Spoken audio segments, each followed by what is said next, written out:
এই বাড়িতে ৩ বছর ধরে আছি গৃহপরিচারিকা হিসেবে। কখন যে কাজ করতে করতে তারা আমার পরিবার হয়ে উঠেছে বুঝতেই পারিনি। সেদিন বাড়িতে কেউ ছিল না, আর ও ছিল জ্বরে কাঁপতে থাকা অবস্থায়। আমি ওর পাশে বসলাম, তারপর ভিজিয়ে কপালে রাখলাম। কিন্তু সেবার হাত কখন যেন স্পর্শে বদলে গেল। সেই চোখে ছিল এক অজানা আকর্ষণ, আর আমার ভেতরে জেগে উঠেছিল এক অসমাপ্ত অনুভব, যেখানে সেবার ভেতরে জন্ম নেয় এক নতুন সম্পর্ক, এক গভীর টান, যা সমাজের চোখে অচেনা হলেও হৃদয়ের কাছে একেবারে সত্য। বন্ধুরা, আজকে গল্পটা খুবই ইন্টারেস্টিং, তাই আপনাদের কাছে অনুরোধ, গল্প শেষ পর্যন্ত দেখুন। তো চলো বন্ধুরা, গল্পটি শুরু করি। ভাবিকে ডিপার্চার লাউঞ্জ থেকে বেরিয়ে আসতে দেখলাম। মুখে ক্লান্তির ছাপ, কিন্তু সেই সারা মুখজোড়া হাসিটা এখনও ঠিক আগের মতোই। আমাকে দেখে যেন হাঁপ ছেড়ে বাঁচলেন। আমি এগিয়ে গিয়ে বললাম, কেমন আছো ভাবি? ফ্লাইটটা কেমন ছিল? তিনি হাসলেন। আর বলো না, পাশে এক লেবার টাইপ লোক বসেছিল, গায়ে কী গন্ধ! ফ্লাইটটাই একদম বিরক্তিকর হয়ে গেল। আমি হেসে লাগেজটা হাতে নিলাম। আমাদের পুরনো ড্রাইভার গনি ভাই বড় লাগেজের ট্রলিটা ঠেলতে লাগলেন। ভাবি অবাক হয়ে বললেন, তোমার তো নেক্সট উইকে আসার কথা ছিল। আমি কাঁধ ঝাঁকিয়ে হেসে বললাম, আর্লি ফ্লাইট পেয়ে গেলাম, তাই চলে এলাম। ঈদ ৩ দিন পরে।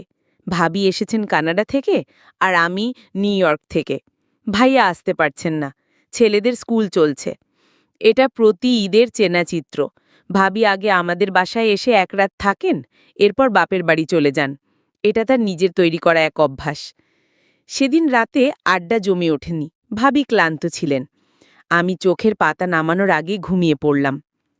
পরদিন ভোর। আমার ঘুম ভেঙে গেল ঘড়ির কাঁটায় তখন মাত্র 4টে। বুঝলাম জেটল্যাগ এখনো যায়নি। চুপি চুপি নিচে নেমে এলাম কিচেনে কফি বানাতে। দেখি ভাবি আগেই বসে আছেন টেবিলে। এক হাতে কাপে চুমুক দিচ্ছেন, অন্য হাত জানলার বাইরে তাকিয়ে চুপচাপ। আমরা একসাথে হেসে বললাম, জেট ল্যাগ। আমি বললাম, ঘুম ভালো হয়নি। তিনি হেসে বললেন, আমারও একদম না, বয়স হচ্ছে বোধহয়। আমি জানলার ধারে এসে দাঁড়ালাম। ভাবিও পাশে এসে দাঁড়ালেন। শীতের হালকা হিমেল বাতাস বাড়ির পুরনো কাঠের দেয়ালে সকাল পড়ছে। চারদিকে এক নীরব আলো ছড়িয়ে আছে। ভাবি হঠাৎ বললেন, অপু, একটা কথা বলি। আমি তাকালাম। বলো ভাবি। তুমি কখনো একবারও কানাডায় আসনি, 15 বছর। ভাইয়ের সঙ্গে ঝগড়া করলেও একবার অন্তত। কেউ যদি সত্যি পরিবারের মতো কাউকে মিস করে, তাহলে সে কি চুপ করে বসে থাকে? আমি চুপ করে রইলাম। তার কণ্ঠটা নরম, কিন্তু কোথাও যেন জমে থাকা অভিমানের ঢেউ ছিল। আমি হেসে বললাম, এইটো, দেখা হয়েছে তো এখন, কথা বলছি, কফি খাচ্ছি। ভাবিও হেসে ফেললেন, সেই পুরনো হাসি যেটা একসময় ইউনিভার্সিটির ছেলেদের হৃদয় কাঁপাত বলে শুনেছি। কয়েক মুহূর্ত নীরবতা ছিল। আমাদের মধ্যে নিঃশব্দে একটা অনুভব কাজ করছিল। তার শরীর থেকে হালকা পারফিউমের গন্ধ আসছিল। মনে হলো আমি যেন নিজের শ্বাসেও একটু গভীর করে নিচ্ছি। আমি দ্রুত চোখ ফিরিয়ে কফিতে চুমুক দিলাম। ভাবি আমার পাশে এসে দাঁড়ালেন। একটুও স্পর্শ করেননি, কিন্তু দুইজনের শরীরের ফাঁকটুকু যেন একরাশ পুরনো না বলা কথায়। আমি ধীরে ধীরে বললাম, বইয়া বিয়ে করবে না ভাবি? উনি অবাক হয়ে আমার দিকে তাকালেন। আমি? আমার বিয়ে তো হয়ে গেছে, তুমি জানো না? আমি হেসে বললাম, আমার মানে নতুন করে, আবার। ভাবি দীর্ঘশ্বাস ফেললেন। সবাই কি আবার পারে অপু? কিছু কিছু সম্পর্ক একবার ভাঙে আর কখনো জোড়া লাগে না। আমার গলা শুকিয়ে এলো। আমরা একসাথে জানালার বাইরে তাকিয়ে রইলাম। ঈদের ভোর যেন একটু বেশি নীরব ছিল। সকালটা আরও নরম হয়ে উঠেছিল। জানালার বাইরে সূর্য উঠছিল ধীরে ধীরে। কিচেনে দাঁড়িয়ে আমি ভাবির মুখের দিকে তাকিয়ে থাকি কিছুক্ষণের জন্য। অস্বস্তিকরভাবে নয়, একরকম নরম অনুভবে।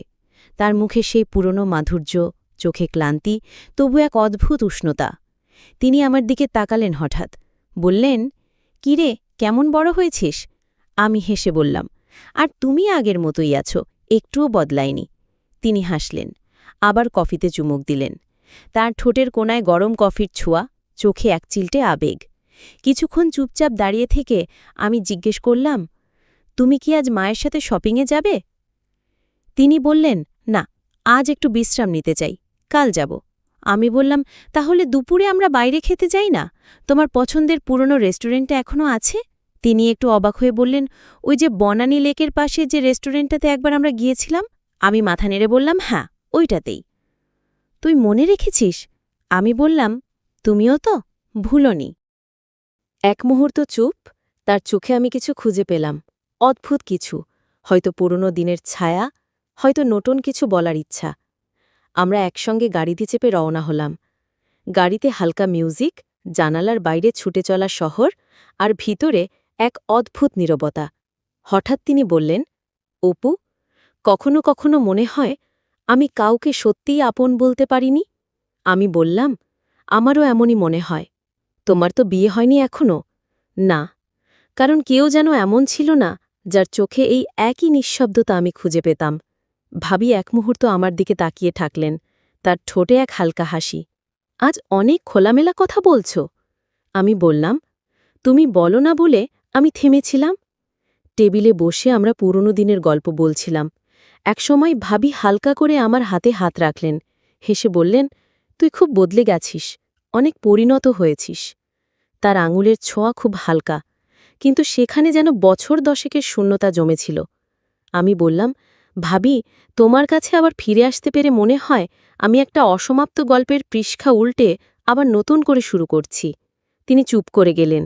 হঠাৎ জানালার পাশে সূর্যের আলো তার গালে পড়ল, যেন এক ফ্রেম, ক্যামেরা ধরা মুহূর্ত, একজন নারী, একাকিত্বে মোড়ানো, কিন্তু শক্ত।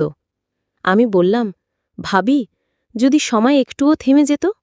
তিনি হাত একটু শক্ত করে চেপে ধরলেন। কোনো কথা আর প্রয়োজন হয়নি। সন্ধ্যায় বাসায় ফেরার পর আমি বারান্দায় দাঁড়িয়েছিলাম, ভাবি এসে পাশে দাঁড়ালেন। একটু নীরবতার পর হঠাৎ তার কণ্ঠে প্রশান্ত এক সুর, তুই যদি এখন বলিস কিছু একটা শুরু হোক, আমি না বলতে পারবো না। আমি চমকে তাকালাম তার দিকে। কিন্তু যদি পরে কষ্ট পাও? তিনি বললেন, সেই কষ্ট আমি অনেক আগেই পেয়েছি। এবার যদি ভালোবাসা পাই তাহলে কেন না? আমি ধীরে ধীরে তার হাত ধরলাম। এক মুহূর্তের নীরবতা ছিল। তারপর ধীরে ধীরে সে আমার কাঁধে মাথা রাখলেন। নিশুতি সন্ধ্যায় সেই মুহূর্তে আমাদের মধ্যে কিছু গড়ে উঠছিল। না, সেটা শরীরের ভাষায় নয়, বরং অভিমানের, একাকিত্বের, চুপি চুপি গড়ে ওঠা ভালোবাসার। সন্ধ্যা গড়িয়ে রাত নামছিল ধীরে ধীরে। বাড়ির প্রতিটি কোণ যেন নীরব সাক্ষী হয়ে দাঁড়িয়েছিল আমাদের মধ্যে জন্ম নেওয়া এক অনুচ্চারিত অনুভবের। আমি বারান্দার এক কোণে দাঁড়িয়ে শহরের আলো ঝলমলে আকাশের দিকে তাকিয়েছিলাম। ভাবি পাশে এসে দাঁড়ালেন। হাতে ধরা ছিল 2 কাপ কফি। একটা আমার দিকে বাড়িয়ে বললেন, এই রাতের জন্য কফির চেয়ে ভালো সঙ্গী আর কিচ্ছু হয় না, তাই না? আমি হেসে বললাম, হ্যাঁ, যদি পাশে থাকো তুমি। তিনি মৃদু হেসে চেয়ে থাকলেন আমার চোখে। চোখে ছিল একরাশ শান্তি, আর অল্প একটু সংকোচ, যেন কিছু বলার আগে নিজেকেই বুঝে নিতে চাইছেন। আমরা পাশাপাশি চুপচাপ দাঁড়িয়ে রইলাম। মাঝে মাঝে কিছু অনুভব কথার চেয়ে অনেক বেশি স্পষ্ট হয়ে ওঠে। হঠাৎ তিনি জিজ্ঞেস করলেন, তুই কি কখনো কাউকে খুব কাছ থেকে চেয়েছিস, কিন্তু বলিসনি? আমি ধীরে বললাম, হ্যাঁ, আর আজ সে আমার পাশে দাঁড়িয়ে আছে। তিনি চুপ, তার ঠোঁটের কোণে এক অস্ফুট কম্পন। আমার হাতে ধরা কাপটা নামিয়ে রাখলাম, ধীরে তার হাতে হাত রাখলাম। সে হাতটা একটু সরালেন না, বরং আরও একটু এগিয়ে এলেন। আমার চোখের দিকে তাকিয়ে বললেন, আমি জানি আমরা যা করছি সেটা সহজ নয়, কিন্তু আমি আর নিজের সত্যিটাকে অস্বীকার করতে পারি না। আমি ফিসফিস করে বললাম, তাহলে আজকের রাতটা শুধু আমাদের হোক। তিনি মাথা নাড়লেন, ধীরে, সম্মতিতে। ঘরে হালকা আলো জ্বলছিল। পর্দার ফাঁক গলে চাঁদের আলো পড়ছিল বিছানার একপাশে। তিনি ধীরে দরজা বন্ধ করলেন। তার চোখে এখন আর দ্বিধা নেই, বরং প্রশান্তি, যেন অনেক দিনের জমে থাকা অপেক্ষার অবসান হতে চলেছে। আমি সামনে এগিয়ে গেলাম, তার সামনে দাঁড়ালাম, হাত বাড়িয়ে তার গাল ছুঁয়ে দিলাম। তিনি চোখ বন্ধ করলেন। কোনো ভয় ছিল না, কোনো লুকোচুরি নয়। এই ছিল এক সম্মতিপূর্ণ, পরিণত মানুষদের অনুভব। আমি তার কপালে চুমু খেলাম। সে এক গভীর নিঃশ্বাস ফেললেন, যেন এক যন্ত্রণা থেকে মুক্তি। তারপরে তিনি আমার বুকে মাথা রাখলেন। আমরা একে অপরকে জড়িয়ে ধরলাম, ধীরে ধীরে, যেন কোনো শব্দ না হয়, শুধু নিঃশ্বাসেই বলা যায় সব কথা। রাতটা ছিল দীর্ঘ, কিন্তু কোনো তাড়াহুড়ো ছিল না। আমরা শুধু একে অপরের কাছে এলাম, শরীরের গন্ধে, হৃদয়ের ভাষায়। চুমু, স্পর্শ, আলিঙ্গন সব ছিল সম্মতের, আবেগের আর গভীর উপলব্ধির মধ্যে দিয়ে। ভোরবেলা আমি বিছানায় উঠে দেখি ভাবি জানালার পাশে দাঁড়িয়ে আছেন। তার শরীরে আমার দেওয়া চাদর, চোখে ভোরের আলোয় উজ্জ্বল শান্তি। আমি গিয়ে তার পাশে দাঁড়ালাম। তিনি আমার দিকে তাকিয়ে মৃদু হাসলেন। তুই তো আমার অতীত না, তুই আমার অসমাপ্ত ভবিষ্যৎ। আমি বললাম, তুমি চাইলে আমরা দুজন মিলে সেটাকে পূর্ণ করে তুলতে পারি। তিনি মাথা নিচু করে বললেন, তবুও সমাজ আছে, পরিবার আছে, কত কিছু। আমি ধীরে তার কাঁধে হাত রাখলাম। তুমি চাইলে আমি তোমার পাশে থাকব, কিন্তু তোমার স্বাধীনতাকেও শ্রদ্ধা করব। তিনি হালকা মাথা নাড়লেন। তুই খুব বদলে গেছিস অপু, শুধু একজন পুরুষ না, তুই একজন সত্যিকারের সঙ্গী। ভোরের আলো জানলার পর্দা ছুলে ধীরে ধীরে ঘরে প্রবেশ করছিল। ভাবি তখনও জানলার সামনে দাঁড়িয়ে। চোখে ছিল কিছু না বলা প্রশ্ন, কিন্তু ঠোঁটে সেই চিরচেনা শান্তি। আমি ধীরে তার পাশে দাঁড়ালাম। ভাবি। তিনি মুখ ফেরালেন না, শুধু বললেন, কাল রাতে যা হল তা শুধু মুহূর্তের দুর্বলতা ছিল না, তাই না অপু?